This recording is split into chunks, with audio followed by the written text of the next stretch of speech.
সবাই তাহলে তৈরি তো? মুবারকা মুবারকা। এখন থেকে ঠিক 48 ঘন্টা পর, মানে পরশু সকাল ঠিক 5টায় সেন্ট্রাল জেলের সরকার আমার ভাইকে ফাঁসি দিতে চলেছে। এই আদালত তাকে সাজা শোনানোর আগে ভুলে গিয়েছিল তার রক্তের সম্পর্ক এই রুদ্রাক্ষের সাথে আছে। আমার ভাইয়ের ফাঁসি হবে না, বুঝলে? এই দেখো, এই এলাকা থেকে কাল একটা স্কুল বাস যাবে, আর এতে প্রায় 20 জন বাচ্চা থাকবে। ওখানে তোমরা ওদের হাইজ্যাক করবে।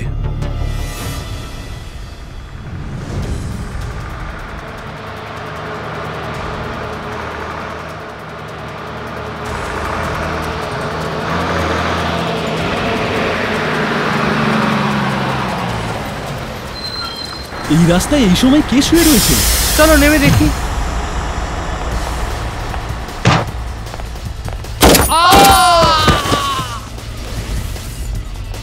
হ্যালো, মুবারকা গভর্নর সাহেব। কে?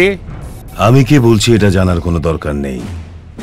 আমার লোকেরা স্কুল বাস, যাতে 20 জন সুন্দর সুন্দর বাচ্চা বসে আছে, হাইজ্যাক করেছে। যদি সরকারের এই বাচ্চাদের জীবন প্রিয় হয় তাহলে রানার ফাঁসি বন্ধ করে দিন। আর যদি আপনি এমনটা না করেন তাহলে আমি 2 ঘন্টার মধ্যে গভর্নর সাহেব, আমি মৃত্যুর তাণ্ডব লীলা শুরু করে দেব। না, তুমি এরকম কিচ্ছু করবে না। আর যদি আপনি এমন না করেন তাহলে ওই 20 জন বাচ্চার মৃত্যুর দায়ী আপনি হবেন, ভেবে নিন। হ্যালো হ্যালো হ্যালো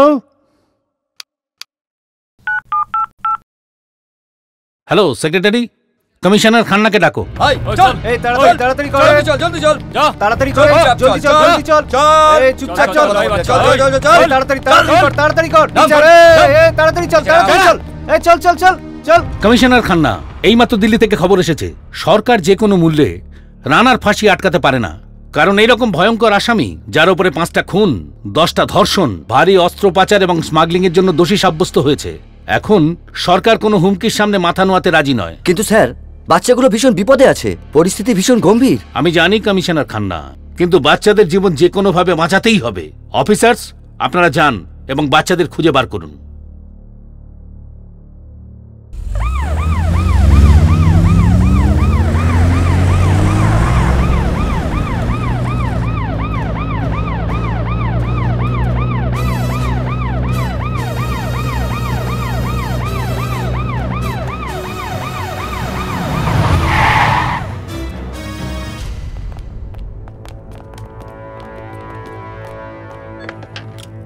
হ্যালো, মনে হচ্ছে আপনার সরকারের কাছে বাচ্চাদের জীবনের কোনো মূল্য নেই।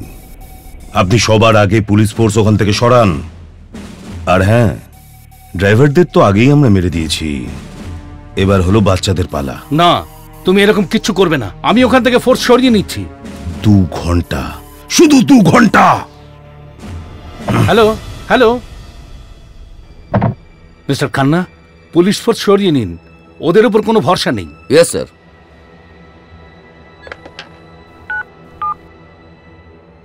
সাওয়ান, পুলিশ ফোর্সকে এক্ষুনি ফিরিয়ে নাও। Yes sir, okay, over. চলো সবাই গাড়িতে বসো।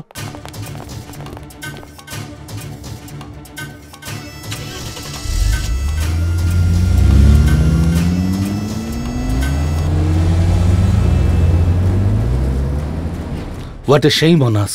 হয়তো আমরা বাচ্চাগুলোকে বাঁচাতে পারবো না। স্যার, এটা কখনোই হবে না। যখন সব রাস্তা বন্ধ হয়ে যায় তখন একটাই রাস্তা থাকে। What do you mean commissioner? Sir, আমি বলতে চাইছি black cat commando major Digvijay Sanyal.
এই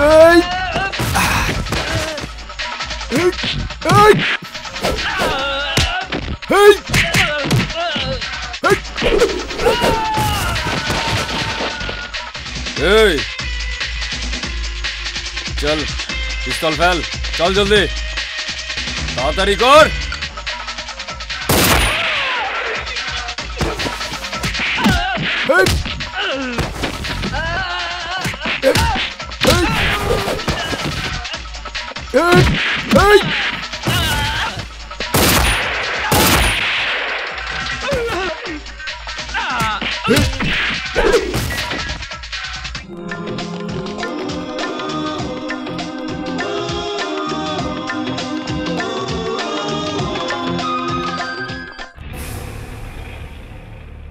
হ্যালো, মেজর সানিয়াল, আমি রানার ভাই বলছি। হ্যাঁ বল। আমার ভাইয়ের লাশ আমার সামনে পড়ে আছে, আর ওর মৃত্যুর জন্য সরকার দায়ী নয়, তুই দায়ী। তুই তুই আমার বুকের পাঁজর ভেঙে দিয়েছিস। কাজের কথা বল। কাজের কথাই তো বলছি মেজর সানিয়াল। নিজের বাহাদুরি দেখিয়ে তুই বাচ্চাদের তো বাঁচিয়ে নিয়েছিস, আর এখন চারিদিকে তোর জয় জয়কার হচ্ছে। কিন্তু এই দুনিয়াটা খুব ছোট মেজর সানিয়াল, কোথাও না কোথাও তোর আর আমার সামনাসামনি তো নিশ্চয়ই হবে, আর সেই দিন এই জয় জয়কার হাহাকার হয়ে তোর কানে বাজবে। আর এটা আমার প্রতিজ্ঞা। এটা তো সময় এলেই বোঝা যাবে। এরপর কোনো ফৌজির সাথে পাঙ্গা নিতে যাস না, এটা আমি তোকে বললাম। আর যদি পাঙ্গা নেওয়ার চেষ্টা করিস তাহলে পৃথিবী থেকে তোর নাম ও চিহ্ন মিটিয়ে দেব, এটাও তোকে কথা দিলাম।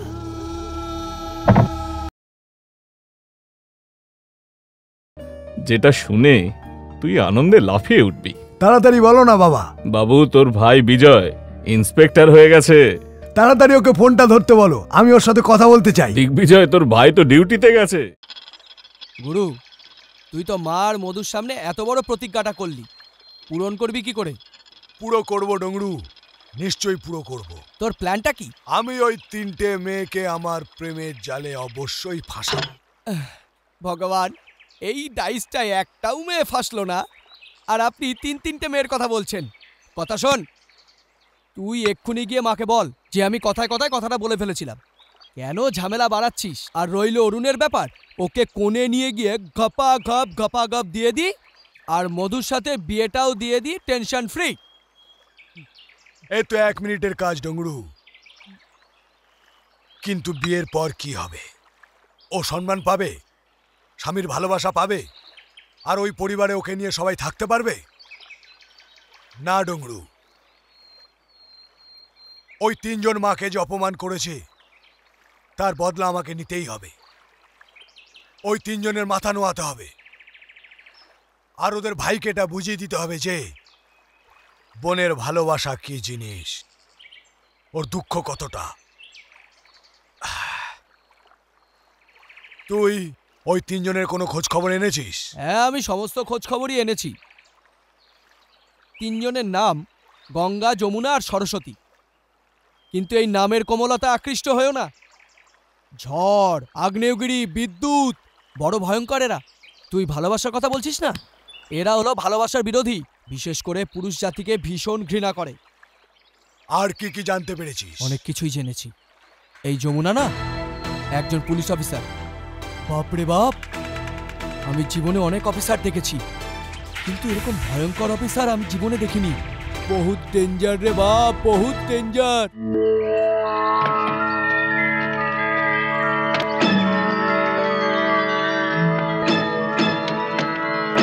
এসব কি হচ্ছে? আরে দেখ দেখ, একটা মেয়ে এসছে রে, খুব সুন্দর দেখতে মারি।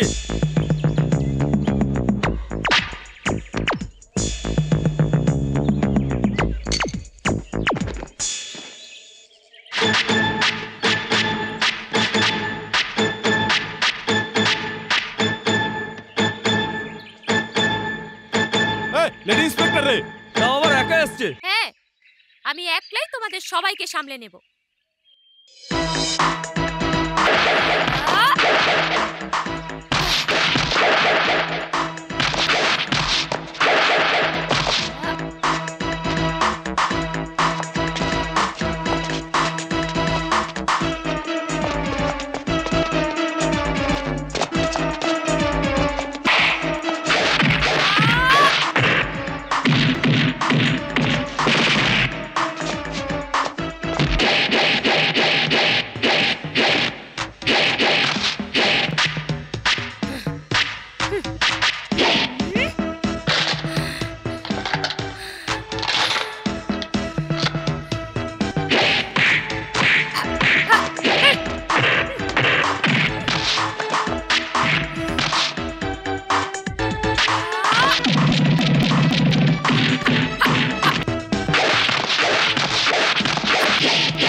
Don't move.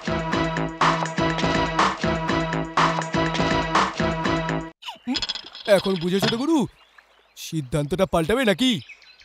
দ্বিতীয় মেয়েটার কি নাম যেন বললি তুই? গঙ্গা।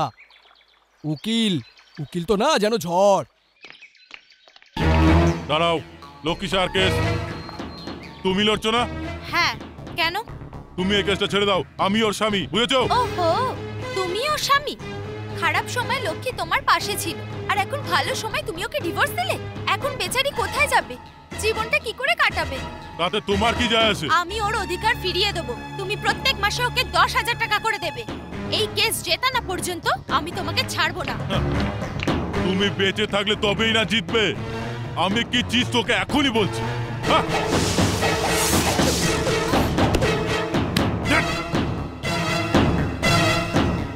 আমি বিচার কোর্টের ভেতরেও করি, আবার তেমন বাইরেও করি।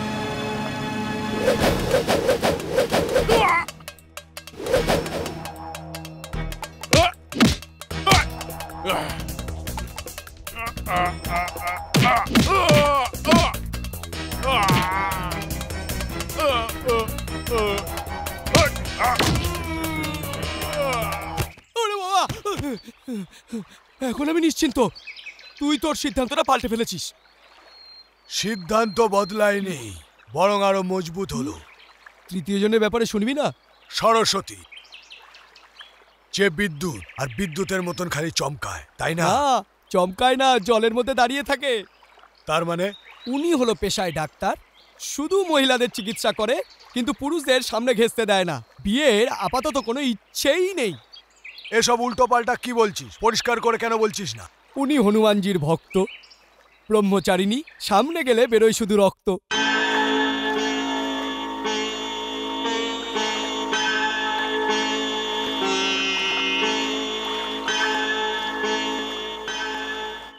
তো এটাই হলো তোর ঝড়, আগ্নেয়গিরি আর বিদ্যুৎ, আর যার জন্য তুই এত ভয় পাচ্ছিস। এখনো কিন্তু আমার হরর ফিল্ম শেষ হয়নি গুরু।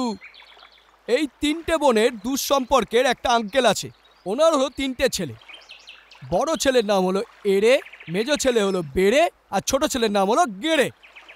আর ওদের বাপ হিটলার হাওলা। একজন তো পৃথিবী থেকে চলে গেছে, এ রয়ে গেছে বড় বদমাস কুকুর আর ছাগল। উনি এখন ভাবছেন ওনার 3টে ছেলের সঙ্গে এই 3টে বোনের বিয়ে হয়ে যাক। নাম আমার হাওয়ালা হিটলার। আমার বদমাইশের সামনে হিটলার হয়ে যায় বাটলার। লোক আমার ক্যারেক্টারকে বুঝতেই পারে না কেন। কি বললি কাদের তুই? তুই লটারি পেয়েছিস? ওই লালে 10 লাখ রে, পুরো 10 লাখ। এই দেখ, খবরের কাগজে দিয়েছে। দেখ দেখ দেখ দেখ।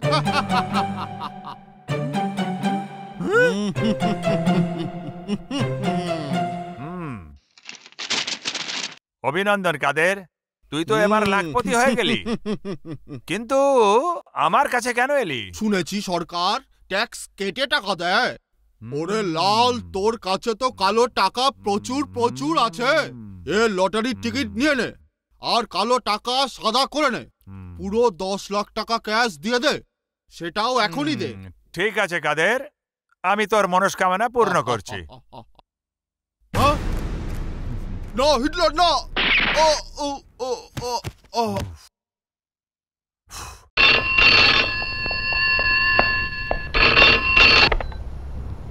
হ্যালো, আমি কমিশনার বলছি। হ্যাঁ স্যার, আমি নতুন সূর্য পত্রিকা থেকে বলছি। আপনাকে জরুরি ইনফরমেশন দেওয়ার আছে। আজ রাতে নাগেশ লিঙ্কার ফার্ম হাউস থেকে অনেক বড় অস্ত্রের ডিল হতে চলেছে। বর্ডারের ওপার থেকে আর্ম ডিলার বালুচির আসার কথা স্যার।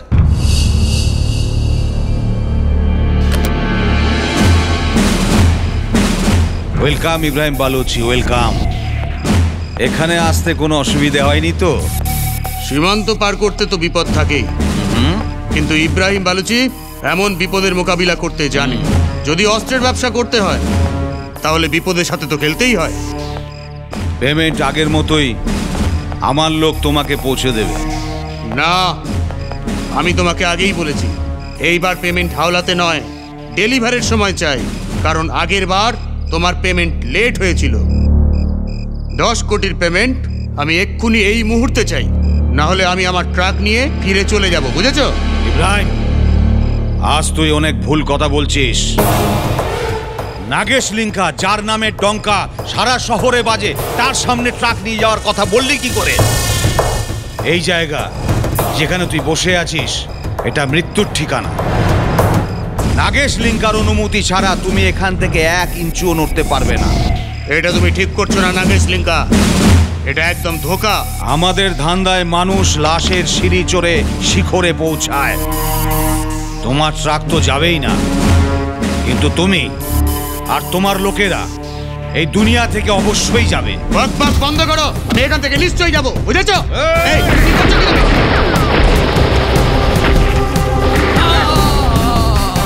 কে ওখানে? যাও খোঁজো, কে ফটো তুললো, যাও খোঁজো।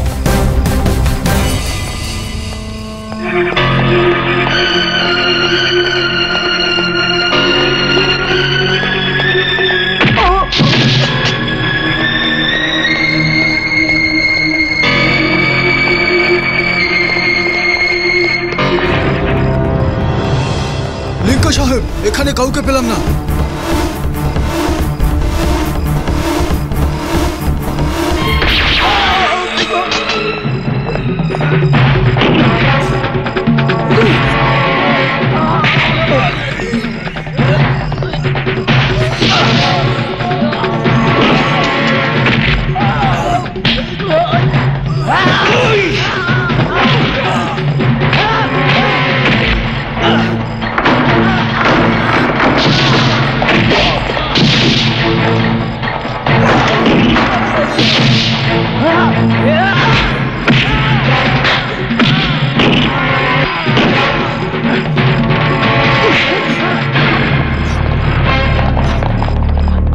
Thank you mister Ajay. হাতিয়ার পাচারের ব্যাপারে আপনি পুলিশকে ইনফর্ম করে দেশভক্ত হওয়ার একটা প্রমাণ দিলেন। আমার নজরে সাংবাদিক হওয়ার অধিকার শুধু সেই সব সাংবাদিকের আছে যে তার কলমকে তরোয়াল মনে করে, আর তাই দিয়ে সে দেশ রক্ষা করে। এটা তুই ঠিক কাজ করলি না অজয় বর্মা। বেশি সময় জেলের ভেতরে থাকা আমার অভ্যেস নয়। যেদিন আমি বেরিয়ে আসব না, সেদিন তোর বাড়ির লোকেরা খুব কাঁদবে। নিয়ে চলো আগে। দেখে নেব, ছাড়বো না।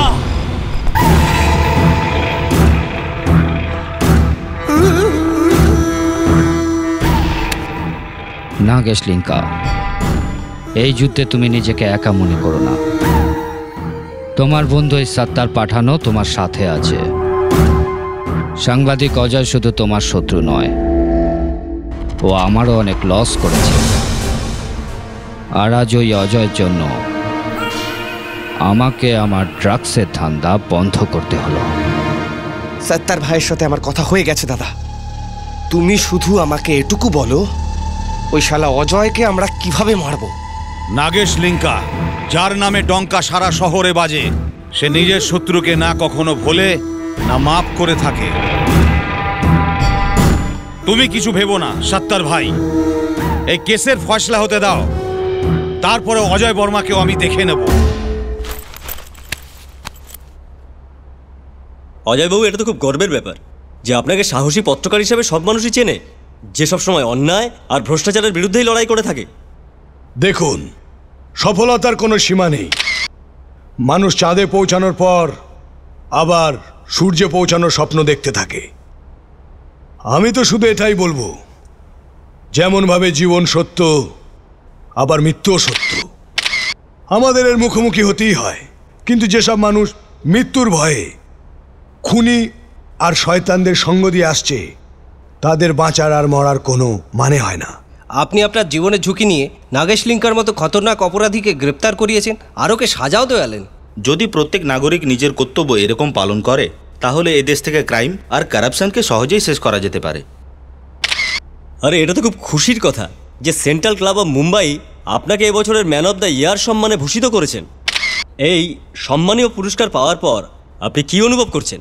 প্রত্যেক মানুষের এটা চেষ্টা করা উচিত যে মৃত্যুর আগে ও নিজের দেশ ও মানুষের জন্য এমন কিছু করে যাক যাতে মৃত্যুর পর সবাই তাকে মনে রাখে। আমাদের অজয়ের ছবি ছাপা হয়েছে ফ্রন্ট পেজে, দেখো। তুমি তো এমন এক্সাইটেড হচ্ছ যেন অজয়ের ছবি প্রথমবার ছাপা হয়েছে। আমাদের ছেলে তো সবসময় নিউজে থাকে। আরে কমলা, নিউজটাতে তো নজর দাও। Best journalist of the year এই অ্যাওয়ার্ড পেয়েছে আমাদের ছেলে। হে ঈশ্বর, তোমায় অনেক ধন্যবাদ। গুড মর্নিং বাবা। এইসব তোমার আর মায়ের আশীর্বাদের ফল বাবা। আরে বাবা, আমাদের আশীর্বাদ তো তোমার ছোট ভাই বিশালের ওপরেও, কিন্তু ও তোমার মতো হলো না কেন? তোমার সম্বন্ধে পেপার পড়ে, ছবি দেখে আমাদের দুজনার বুক চওড়া হয়ে যায়। আর ওই ছেলেকে দেখো, ছেলে বলতেও লজ্জা লাগে। ছি ছি ছি ছি ছি। জানি না তুমি ওর পেছনে কেন লেগে থাকো। আমি জিজ্ঞাসা করছি, যদি ওর সঙ্গীত মনে ধরেছে তাহলে খারাপটা কোথায়? তোমার এই অন্ধ প্রেমের জন্যই ও খারাপ হয়েছে। তুমি যদি এইভাবে ওর শখকে সাপোর্ট করতে থাকো, তাহলে ও জীবনে কিচ্ছু করতে পারবে না। তুমি চিন্তা করো না বাবা, যতদূর আমি বিশালকে চিনি, ও সঙ্গীতকে জীবনের পেশা হিসাবে কখনো গ্রহণ করবে না। পড়াশোনা শেষ করে চাকরিতে জয়েন করতে দাও, দেখবে এইসব গান বাজনা ভুলে গেছে। আচ্ছা বাবা, আমি আসি।